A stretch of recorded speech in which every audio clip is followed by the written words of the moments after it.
snow, ice, and speed. Winter sports bring out some of the most breathtaking performances on Earth, but behind the beauty lies a brutal reality. When athletes push the limits, one mistake can turn deadly in an instant. From Olympic tragedies to shocking training accidents that changed sports forever, these moments remind us just how dangerous the frozen arena can be. Today, we're diving into the 5 most brutal winter sports deaths ever.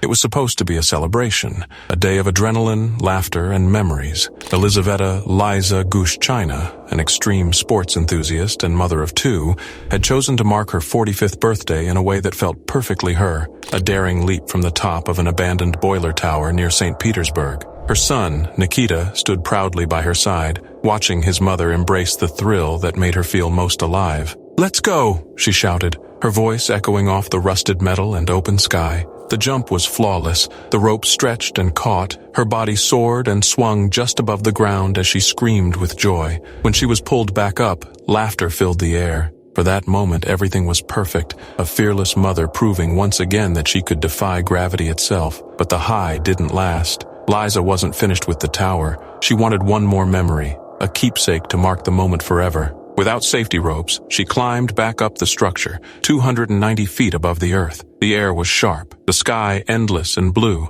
and her son stood below, ready to capture his mother's triumph. She posed, smiling for the camera, balancing on the edge where thrill met danger. And then, in a single misstep, everything changed. Witnesses saw her slip. They watched, powerless, as her body fell through the open air. There was no cord this time, no lifeline to pull her back. In front of her son's eyes, Liza plummeted nearly 300 feet. The woman who had just been laughing, fearless and alive, was gone in an instant. The abandoned boiler tower, a playground for daredevils, fell silent. Her son's screams echoed where moments earlier her laughter had rung out. The team she belonged to, 23 Block, announced her death with heavy hearts. Under tragic circumstances, experienced jumper and mother of 2 children, Liza passed away. Now the whole team is mourning this loss. Investigators soon arrived, piecing together the tragedy. The state prosecutor's office confirmed an inquiry had begun. Questions lingered about the safety standards of the operators and whether anything could have prevented what happened. But for her family, for Nikita, no investigation could change what had been witnessed. Liza had conquered the jump. She had faced the fall and lived. But it was the climb back up, the attempt at one last photograph, that claimed her life. It is a haunting reminder of how fragile the line between joy and tragedy can be, and how the moments we try to hold on to can sometimes slip away forever. A Swiss skier died during a practice run for the Olympics today, and there's some dispute over the circumstances of the accident. Speed skier Nicolas Bochete was on a public slope getting ready for the finals. On the cold morning of February 22, 1992, at Les Arcs during the Albertville Winter Games, 27-year-old Swiss speed skier Nicolas Bochete stood at the edge of greatness. This was no ordinary skier. Nicolas was the reigning Swiss speed skiing champion, one of the fastest men alive on skis, clocking blistering speeds of 210 kilometers per h. Off the slopes, he was a carpenter by trade, a devoted husband, and a father to 2 young children. His life was balanced between family responsibility and a daring pursuit of speed. And in his bloodline ran Olympic spirit. His aunt, Fernande Bochete, had secured a bronze medal in giant slalom back in 1968. For Nicolas, this was more than sport. It was about family, pride, and the chance to carve his name into Olympic history. That morning, the air carried the quiet buzz of anticipation.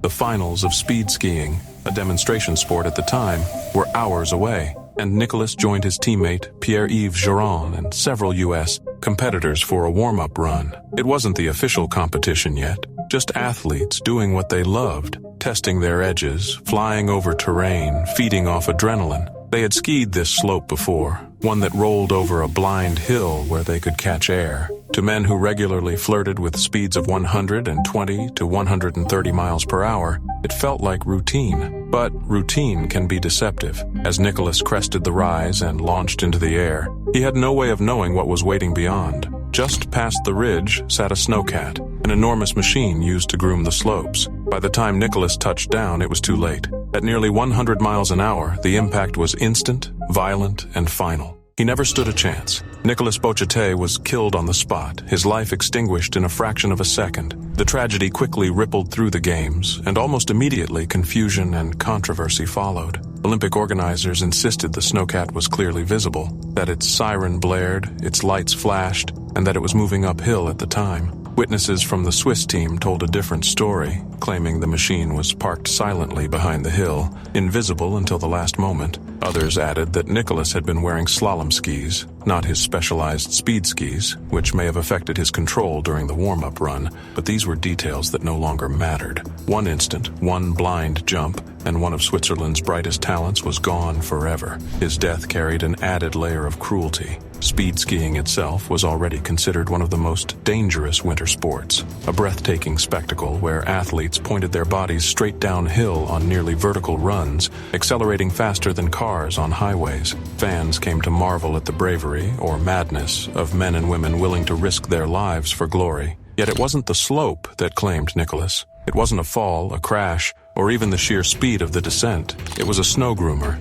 a machine meant to maintain safety on the slopes, that dealt the fatal blow. At just 27 years old, Nicholas Bocciate became the third athlete in history to die at a Winter Olympics. His name joined the tragic legacy of Kazimierz Skrzypewski and Ross Milne, both of whom lost their lives at Innsbruck in 1964. For his wife and children, the devastation was immeasurable.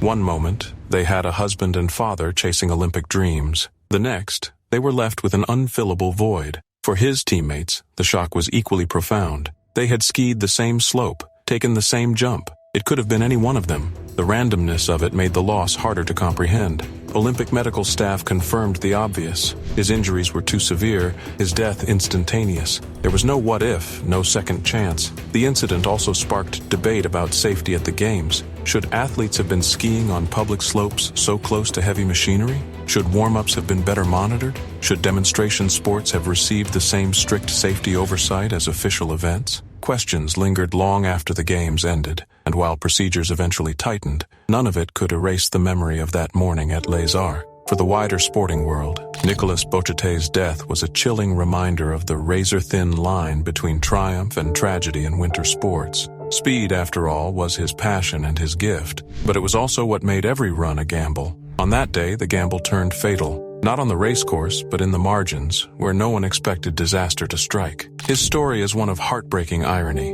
A man who lived for speed, who prepared for the biggest run of his life, taken not by the mountain's dangers, but by a silent machine waiting beyond a hill. His name may not appear on Olympic medal lists, but his legacy remains etched in the icy annals of the Games, a warning, a tragedy, and a reminder that in winter sports, danger is never far away.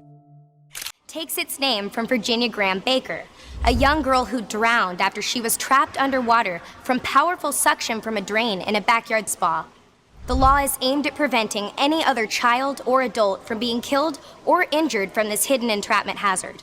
It was supposed to be an ordinary summer afternoon in 2002. 7-year-old Virginia Graham Baker, known as Graham to her family, had always been comfortable in the water. She had learned to swim at the age of 3, joined her local swim and dive team, and carried herself with a confidence that belied her age. At a friend's party, she slipped into a hot tub, a place meant for play, laughter, and relaxation. But within minutes, the unimaginable happened. Graham never resurfaced. Hidden beneath the surface was a silent killer, the immense suction force of a faulty drain cover. It pinned her down with such power that even her own mother, Nancy Baker, who rushed in to save her, could not pull her free. 2 men fought to release her, but by the time they managed to rip the drain loose, it was too late. Graham had drowned, her life stolen not by recklessness or carelessness, but by a piece of equipment so ordinary it went unnoticed, until it became deadly. The official cause of death was suction entrapment due to a faulty drain cover. But for Nancy Baker, it was more than just a cause listed on a report. It was a call to action. Her daughter's death was preventable, and she knew no other family should have to experience the same nightmare. Fueled by grief and determination, Nancy began a relentless fight in Washington, demanding lawmakers confront the hidden dangers lurking in America's pools and spas. Her persistence paid off. In 2007, Congress passed the Virginia Graham Baker Pool and Spa Safety Act, signed into law by President George W. Bush. The law forced manufacturers to redesign pool and spa drains, required public pools to retrofit their systems, and pushed awareness about the risks of suction entrapment into the national conversation. For the first time, families had protection against a danger that had remained largely invisible. Yet the act's reach came with limits. It only applied to public pools and spas, leaving private pool owners free from compliance. Even today, some community associations and residential complexes misinterpret or ignore the law, forgetting that the word public stretches to include shared neighborhood facilities.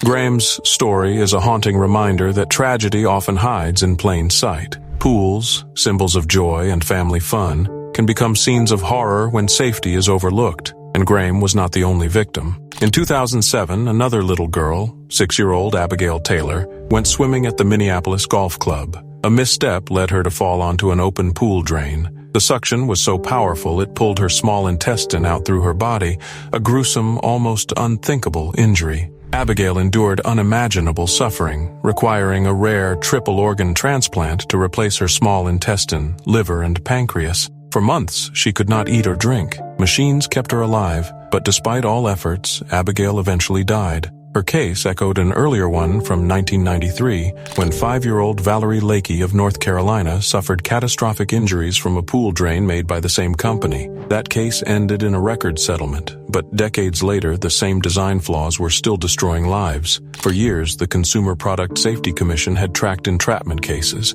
hair caught in drains, limbs sucked in, jewelry or swimsuits trapped by force, children pinned against outlets they couldn't escape. Between 1999 and 2007, 74 incidents were officially recorded, with children ages 5 to 9 suffering the most. Behind each number was a family forever changed. The deaths of Graham Baker and Abigail Taylor transformed grief into law, but they also exposed a chilling truth. Sometimes the most dangerous threats are the ones we never think to fear. A child who can swim like a fish, a pool that looks perfectly safe, a drain that seems insignificant, until in a split second it becomes an unstoppable trap. And so, every time parents watch their children dive beneath the water, there is a silent promise, born from tragedy. Vigilance must never waver. Because if Virginia Graham Baker's story teaches anything, it is that a single overlooked detail can turn joy into heartbreak in an instant. February 12, 2010, the day of the Vancouver Winter Olympics opening ceremony. On a training run at the Whistler Sliding Center, 21-year-old Georgian luger Nodar Kumaratashvili lost control of his sled in the final curve. Traveling at nearly 144 kilometers per hour, he was launched over the icy wall and slammed into an exposed steel support pole. The impact was devastating. Within minutes, the Olympic dream had been replaced by tragedy, and the world watched in stunned silence as one of the darkest moments in Games history unfolded on live television. Nodar wasn't just another competitor chasing glory, he was the embodiment of determination. Born in Borjomi, Georgia, he grew up in a family that lived and breathed luge. His grandfather introduced the sport to Georgia. His father and uncle had competed, and his uncle went on to lead the national federation. Despite financial struggles, Nodar pursued the sport with unshakable resolve, driving across countries just to reach competitions. He trained endlessly, prayed before every race, and carried the hopes of his family and his nation as he prepared for his Olympic debut. For Georgia, he wasn't just a young athlete. He was a symbol of pride, stepping onto the world stage against overwhelming odds. But behind the scenes, the Whistler track had already raised alarm. Engineers had calculated maximum speeds around 136 kilometers per h, yet athletes were hitting close to 154. International officials voiced concerns, calling the course unreasonably demanding, but changes never came. On that fateful day, those warnings echoed like prophecy. Nodar's crash didn't just end a promising career, it exposed the razor's edge these athletes live on, where fractions of a second decide between glory and catastrophe. When news of his death spread, Georgia's Olympic team considered withdrawing entirely. Instead, they marched into the opening ceremony wearing black armbands, carrying their flag draped with a mourning ribbon, and leaving a space empty in their procession. The stadium erupted in a standing ovation, but the silence that followed carried more weight than any cheer. His teammates would later compete with black stripes on their helmets, carrying the memory of their fallen comrade down every icy run. The tragedy rippled far beyond the games. His funeral drew thousands in his hometown of Bakuriani. The president of Georgia stood at his graveside in an Olympic jacket, mourning the young man who had carried his country's hopes. The pain for his family was unbearable. His mother, who set a place for him at the table every day, sank into despair. His father's health collapsed under the grief. Even years later, the weight of that single moment remained, etched into their lives forever. The aftermath was immediate. The track walls were raised, padding was added, and the men's starting position was lowered to reduce speed. Officials insisted the changes weren't strictly for safety, but everyone knew the truth. They were too late for Nodar. The International Luge Federation's report pointed to driving errors as the cause, but even their own words revealed a deeper problem.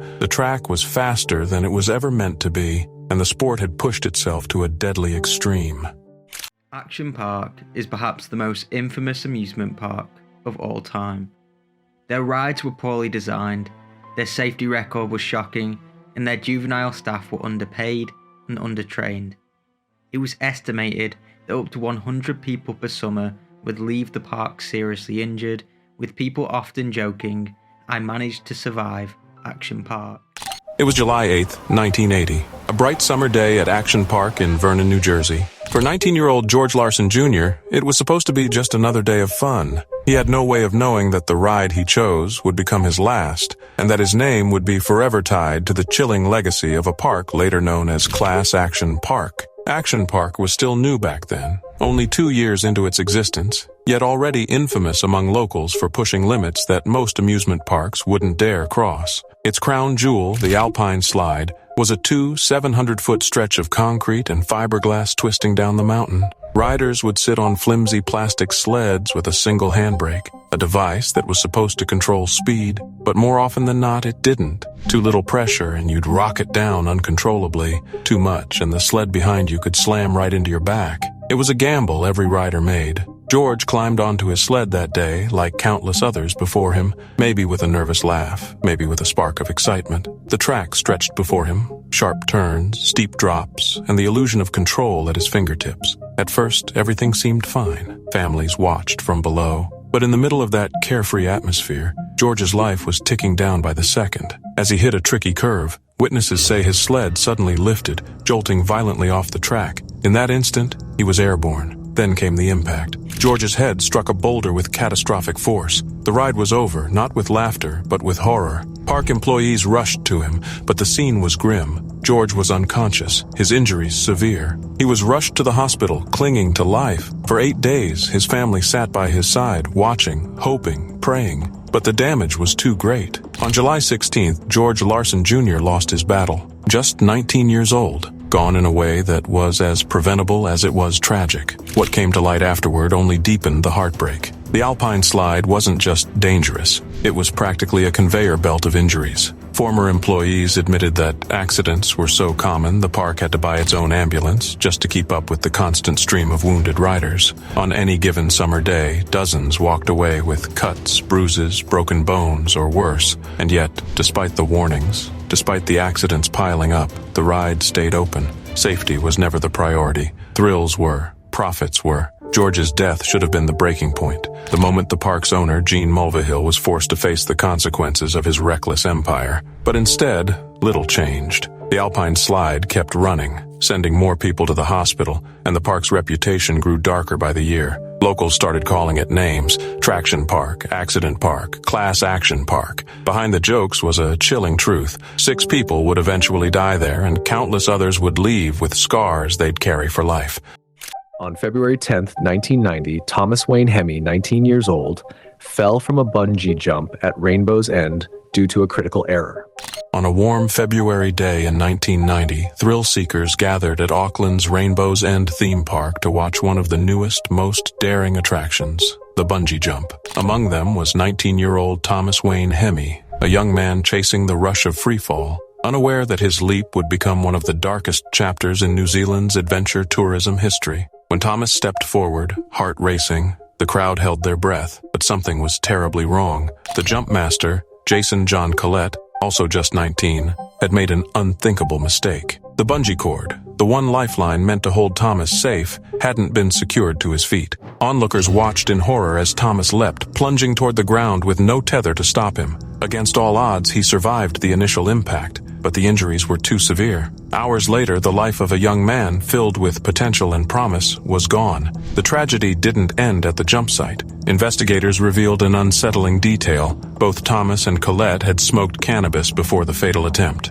The public was outraged. A jury later found Colette guilty of manslaughter, though they made a rare plea for mercy, understanding that his youth and poor judgment had collided in the worst possible way. Instead of prison, Colette received 200 hours of community service. Still, the case left a scar on the nation, a chilling reminder of how recklessness and thrill-seeking can shatter lives. Thomas's death wasn't just a personal tragedy, it was a wake-up call. New Zealand, often branded as the adventure capital of the world, suddenly found itself under scrutiny. How many other operators were cutting corners? How safe were these adrenaline-fueled attractions that tourists and locals flocked to? The answers weren't comforting. In the years that followed, more names would join the list of heartbreak. Catherine Peters, a bright first-year university student, was killed during a bridge swing in 2009 after the rope wasn't set to the right length. Like Thomas, her death ended with a manslaughter conviction for the operator, another sobering example of how a single careless act could end a life.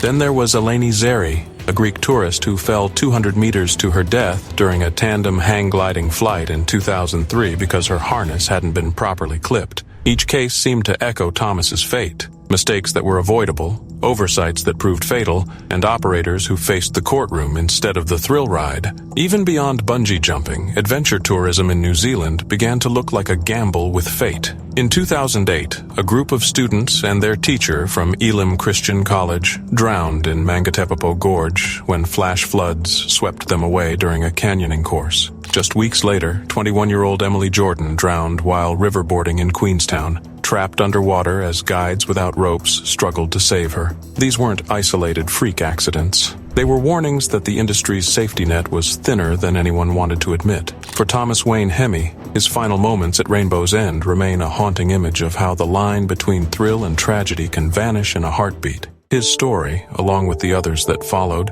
pushed the country to confront uncomfortable truths about risk, regulation, and responsibility. And for anyone standing on a platform, staring into the void before a jump, it's a reminder. Sometimes, what seems like the ultimate rush carries a weight far heavier than fear, the weight of lives lost when safety fails.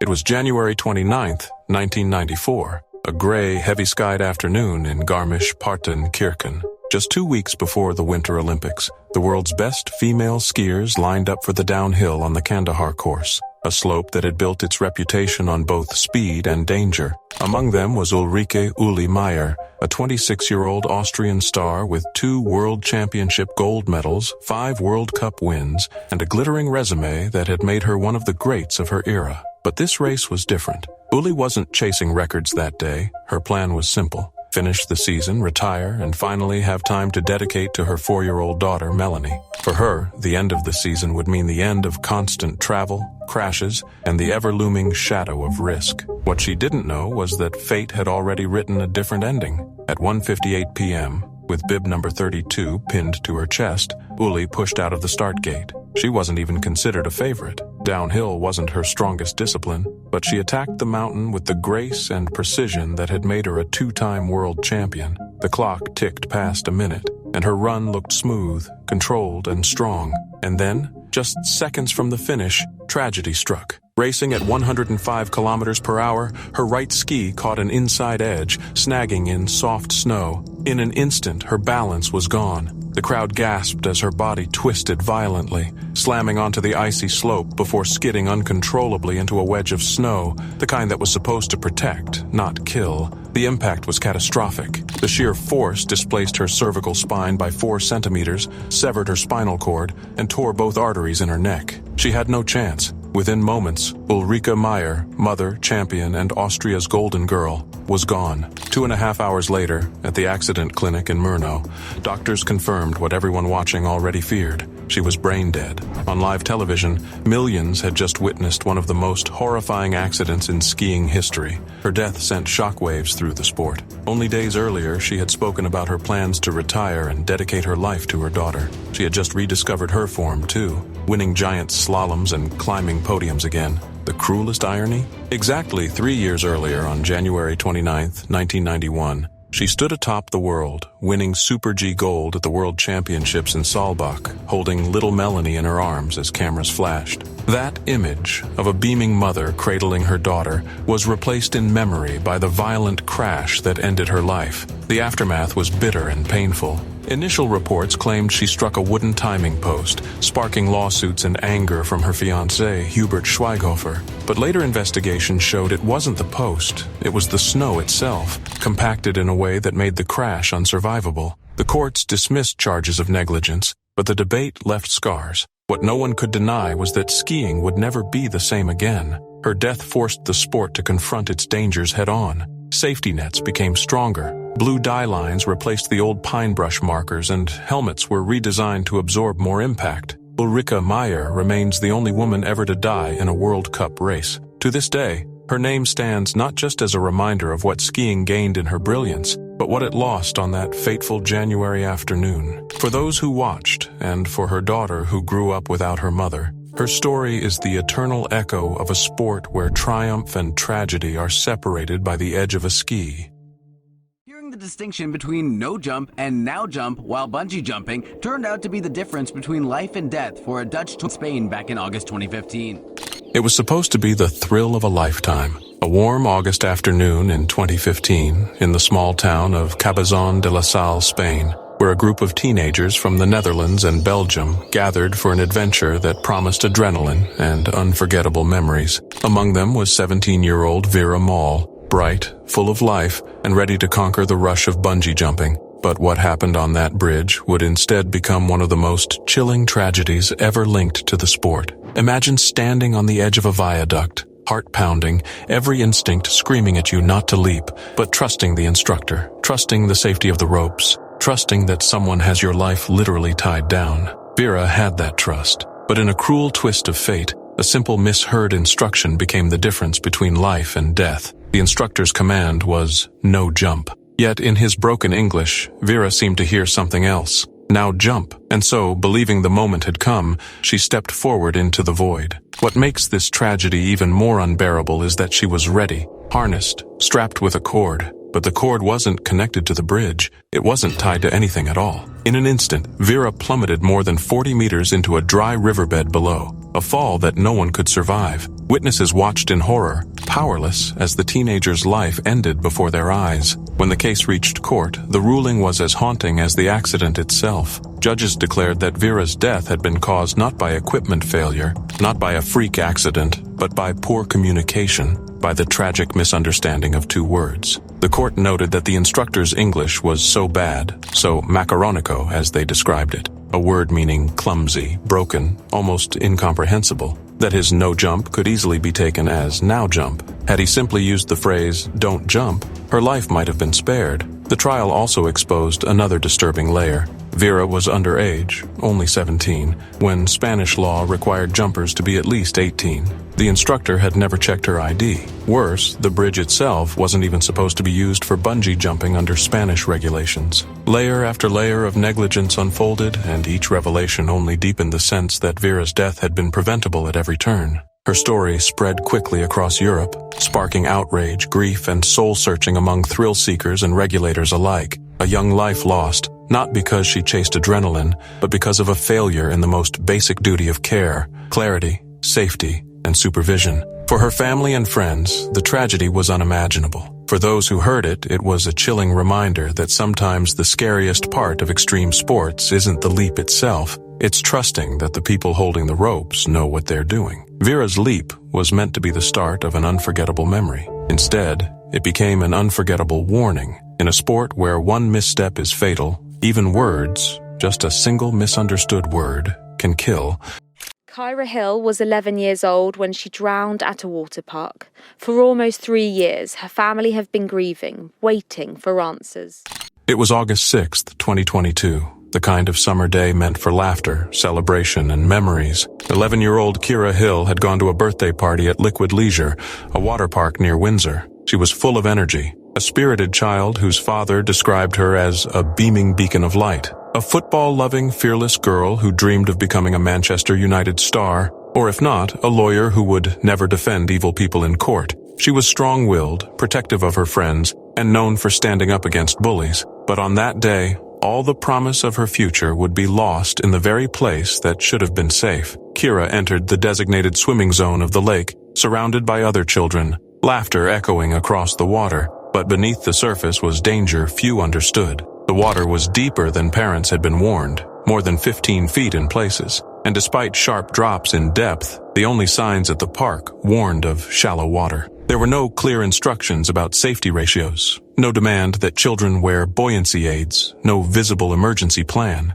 When Kira began to struggle, when her small body was pulled under, the clock started ticking on a preventable disaster. A lifeguard, just 17 years old, noticed her distress and jumped in. For a brief moment there was hope, but he surfaced again, unable to save her. Trained only for surface rescues, not underwater emergencies. Minutes passed. The search was disorganized, staff unsure of what to do, and children's voices mingled with shouts of panic. 10 minutes slipped by before a second search of the area even began. And then the most haunting detail. It took 37 minutes before anyone dialed 999. Instead of calling emergency services right away, the park's owner tried phoning a diver and an off-duty firefighter. Calls went unanswered. When diver Chris Knight finally entered the water, more than an hour had passed since Kira was last seen alive. By then, the frantic search had turned into chaos. Parents described it as a nightmare. Police called it confusion, and every moment was a reminder that time was running out. When Kira was finally found, the lake's murky water offered almost no visibility.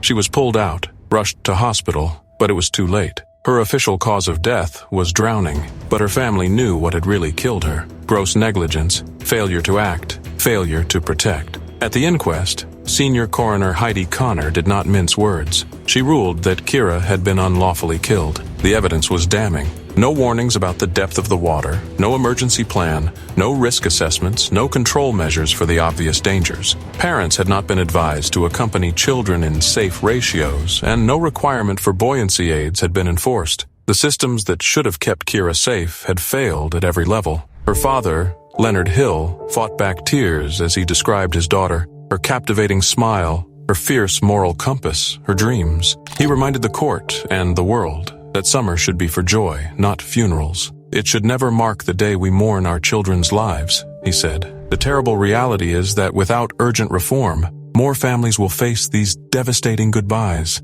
His words were not just grief, but a call to action. The time for words has passed. Now is the moment for action. The coroner's courtroom was heavy with the weight of his loss, with the chilling realization that Kira's death was not an accident. It was the result of failures that could have been prevented. Even the coroner, addressing the family directly, spoke with sorrow. Members of the family, at no point have I forgotten that this was about your 11-year-old, Kira, and I am so very sorry that you are here today. Kira's story is not just about one child. It is about every child who steps into a pool, lake, or water park, trusting that the adults in charge have done their part to keep them safe. It is about every parent who sends their child to a birthday party expecting laughter, not tragedy. And it is a haunting reminder that negligence can be just as deadly as the water itself. Canadian freestyle skier Sarah Burke has died from injuries sustained in a training accident earlier this month. It was January 2012 in Park City, Utah, when Canadian freeski pioneer Sarah Burke, one of the brightest stars of winter sports, suffered a crash that would forever change the way the world viewed extreme skiing. At first, it didn't look like a devastating fall. Witnesses said she landed a trick but came down hard on her head. Nothing about it seemed catastrophic, until moments later her body gave way and she went into cardiac arrest right there on the snow. She was rushed to the hospital, placed in a medically induced coma, and the entire sports world held its breath. 9 days later, Sarah Burke was gone. But Sarah wasn't just another athlete. She was the trailblazer who pushed women's free skiing into the spotlight, sneaking into snowboard halfpipes as a teenager, proving she could compete with men, and demanding that women have their rightful place in the X Games. She became the first world champion in halfpipe skiing, won multiple Winter X Games golds, and even landed the groundbreaking 1,080-degree rotation in competition. More than that, she fought to get halfpipe into the Olympics, a dream that finally became reality at the 2014 Sochi Games, where she was expected to be a gold medal favorite. Off the slopes, Sarah's life seemed just as inspiring. She married fellow skier Rory Bushfield, and together they built a life in the mountains. But on that fateful day in Park City, her future was stolen.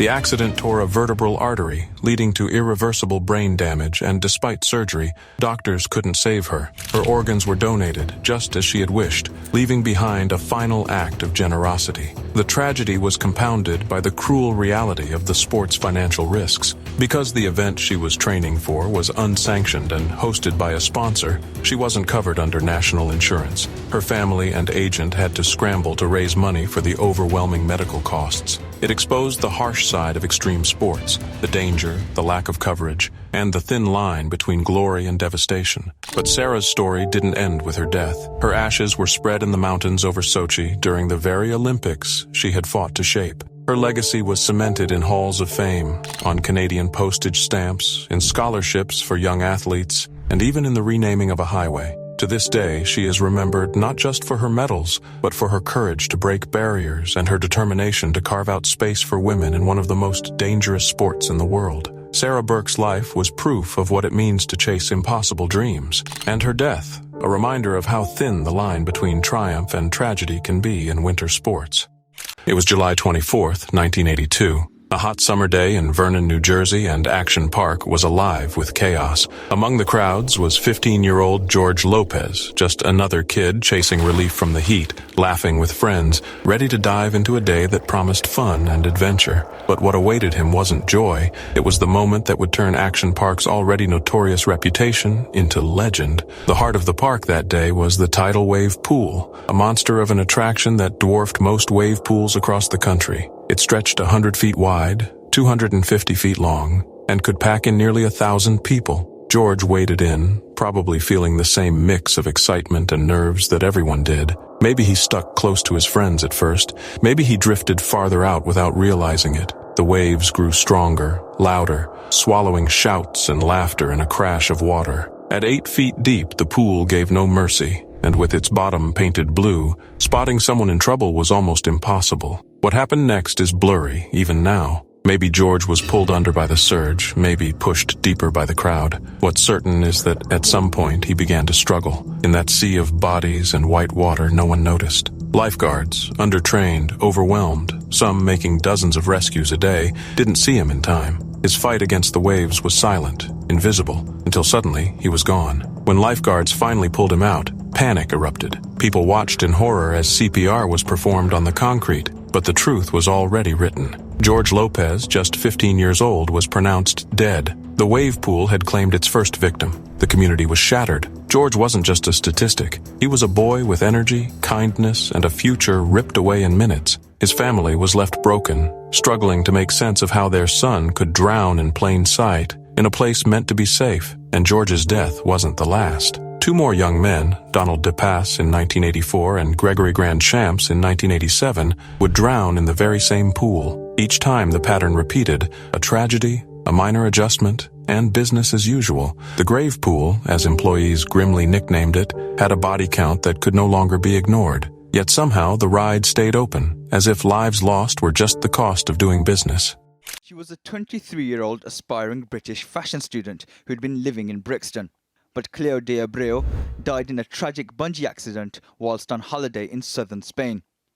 The Spanish summer sun beat down on the countryside when a group of teenagers gathered at a viaduct, eager for the kind of thrill that turns a holiday into a story to tell for years. Among them was a 17-year-old Dutch girl full of nervous laughter and restless excitement. It was supposed to be her moment, a leap into the unknown, a memory forged in adrenaline. But what happened next would leave her friends in shock, the mayor of the town stunned, and a family back home devastated. Just weeks earlier, Spain had already been shaken by the death of 23-year-old British student Cleo de Abreu, who struck an ancient bridge during a jump in Lanjaron, Granada. Her story had made headlines across Europe, raising urgent questions about safety and regulation in adventure tourism. Officials were still grappling with the aftermath, with 2 people facing manslaughter charges. And yet, in the shadow of that tragedy, another unfolded. This time the victim was even younger. The teenager, on a camping holiday in Oyambra, had joined a group of a dozen other foreign visitors at the viaduct.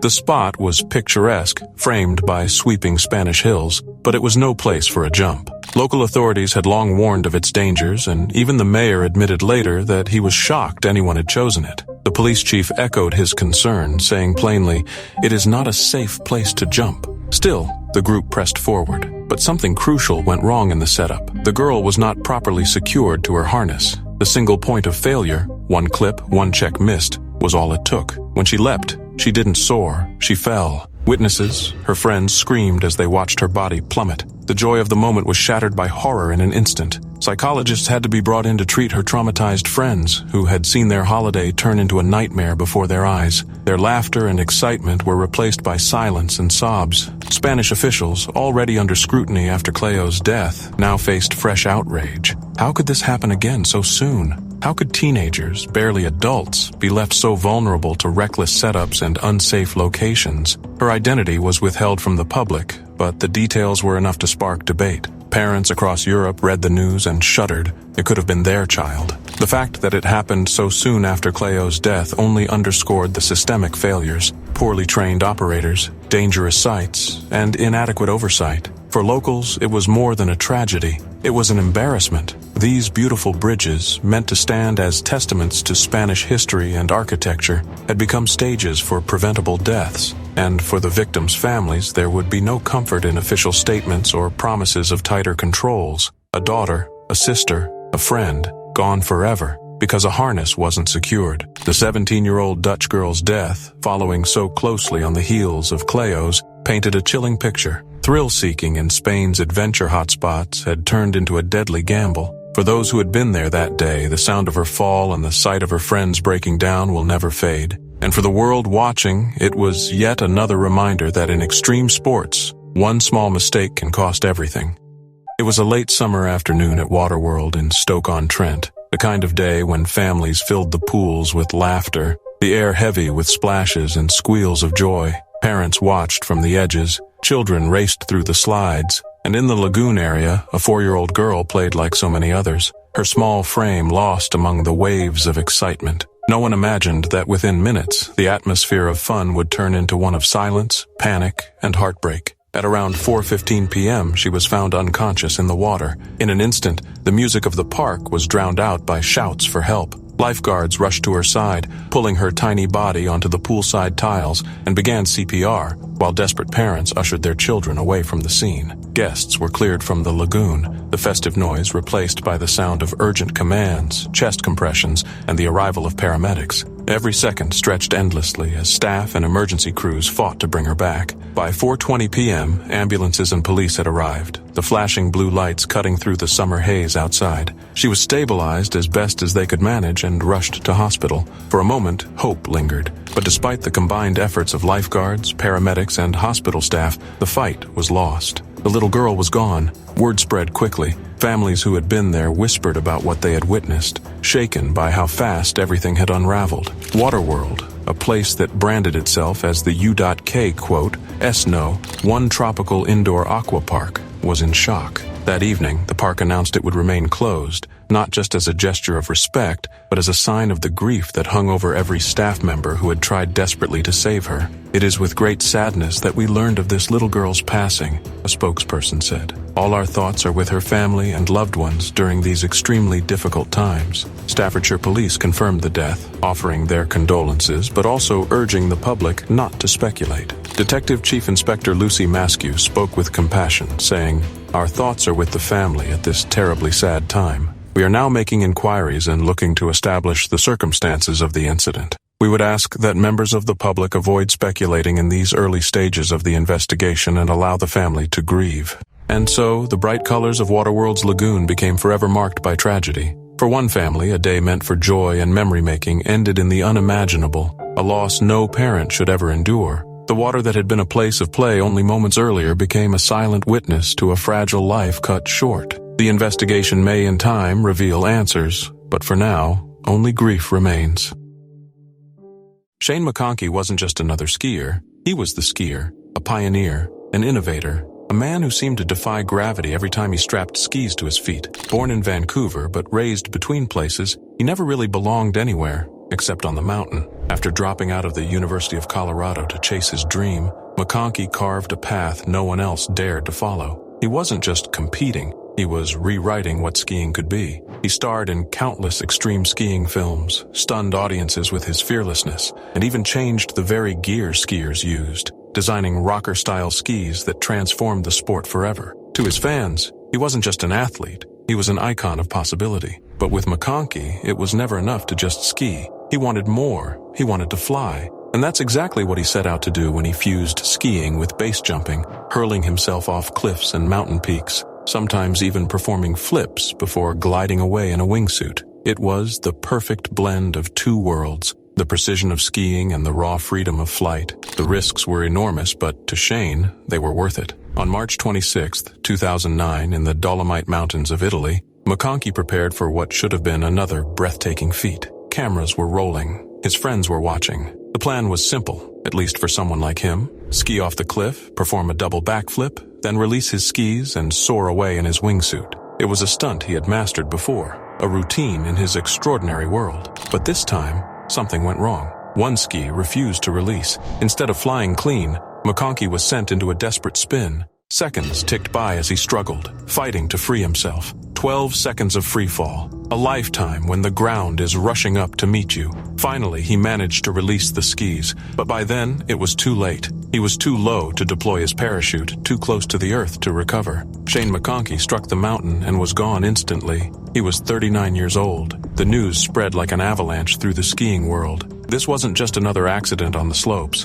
McConkey was larger than life, a man with an infectious laugh, unmatched courage, and an endless drive to push boundaries. He left behind his wife and a young daughter, and an entire community of skiers and dreamers who struggled to believe he was really gone. As fellow Olympian Darren Rolves said, "You can feel it in the air up here in Tahoe. People are still trying to work through it, the idea that he's actually gone." His death hit harder than most because McConkey represented the very spirit of the sport, the joy, the risk, the daring. Skiers are no strangers to danger, just as race car drivers or big wave surfers aren't. But when McConkey fell, it wasn't just another tragedy. It was the loss of a legend. Even now, his legacy endures. Every rocker ski carving through powder, every skier who pushes a little further beyond fear, carries a piece of Shane McConkey's vision. He taught the world that mountains weren't meant just to be conquered. They were meant to launch us into the impossible.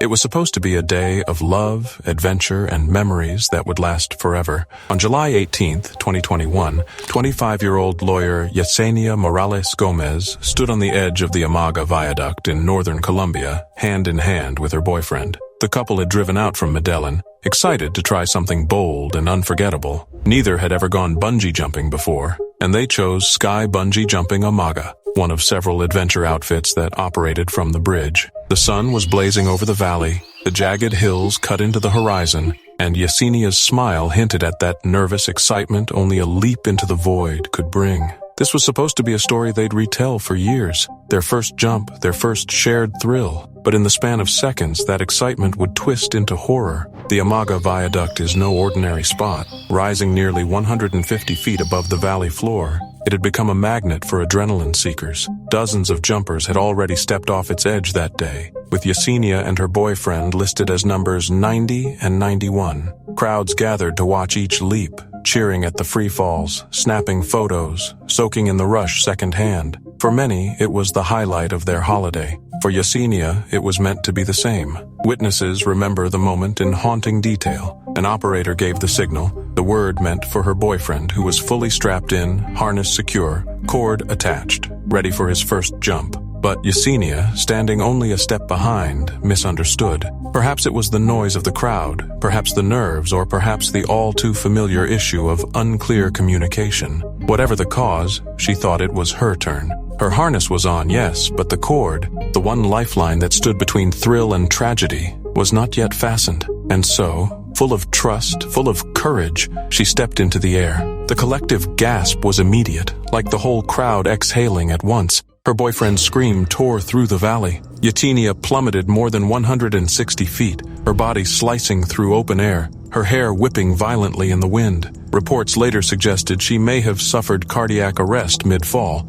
her heart literally giving out from the shock before she even hit the ground. When she landed in the ravine below, the silence that followed was unbearable. Her boyfriend, stunned and desperate, didn't hesitate. He scrambled down the steep terrain, tearing his skin on rocks and branches, ignoring his own injuries. When he reached her, he fell to his knees and tried CPR, pressing against her chest, begging her back to life. But when firefighters finally arrived, there was nothing more to be done. She had no vital signs. One firefighter later told the press, "We later recovered the body." News of the tragedy spread like wildfire across Colombia and the world, fueled by the viral footage that captured the unthinkable. Millions saw it, millions shared it, and with every replay, the same question was asked: how could this happen? The mayor of Fredonia described it as a catastrophic misunderstanding. The signal, he explained, was intended only for her boyfriend. She was not supposed to jump, but explanations, however logical, ring hollow when delivered too late. Her family's devastation was immeasurable. Her brother, Andres, spoke with grief that shook every word. "My sister was a girl with all the best values, happy, spontaneous, with virtues that made her love her friends and help people in need. She loved reading, she loved dancing, she had dreams, plans, and an entrepreneurial spirit." Yesenia was more than just another accident headline. She was a daughter, a sister, a woman with a future that vanished in less than 5 seconds. Sky Bungee Jumping, the company responsible, denied that confusion could have played a role, insisting their protocols left no room for error. They claimed only one person could ever be in position to jump, and that the viral video showing another jumper being recovered explained any supposed mix-up. But the doubts only grew louder. Were operators properly licensed? Did they follow safety regulations? Was there sufficient oversight of the multiple companies running jumps off the same bridge? Reports suggested some were unlicensed, and that the oversight of Colombia's growing adventure tourism industry was dangerously thin. Even the terminology used by operators came under scrutiny. Had the instructions been clear enough? Were signals standardized? Was there any training in how to avoid such fatal miscommunication? Each unanswered question cut deeper into the wound left behind. For those who have seen the footage, the horror is unforgettable. One moment, Yesenia stands alive, her entire life stretched before her. The next, she's gone, taken not by her own mistake, but by a system that allowed the smallest slip in communication to cost a life.